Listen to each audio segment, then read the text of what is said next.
তো good morning বন্ধুরা। আর 9:15 বাজার সাথে সাথে আজকে মার্কেট ওপেন হয়ে গেছে। আর আজকে নিফটি ওপেন হয়েছে 23,040 টাকার আশাপাশি। আর ব্যাঙ্ক নিফটি ওপেন হয়েছে তোমার 49,360 টাকার কাছাকাছি। আর এর সাথে সেন্সেক্স ওপেন হয়েছে 76,215 টাকার কাছাকাছি।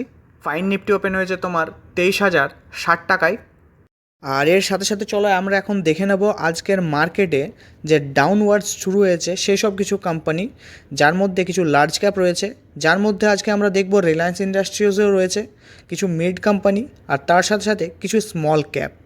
আর এইসব লুজার্স এবং গ্রেনার আজকে যারা রয়েছে তার মধ্যে ব্যাঙ্ক অফ বরোডা রয়েছে, নেসলে রয়েছে লার্জে, মিড ক্যাপে রয়েছে জিঙ্ক, হিন্দুস্তান জিঙ্ক, টরেন্ট পাওয়ার, স্মলে রয়েছে আইএফসিআই। আর এর সাথে সাথে আমার যে হোল্ডিং সেখানে আজ আমি 1%-এর ডাউনওয়ার্ডসে আছি।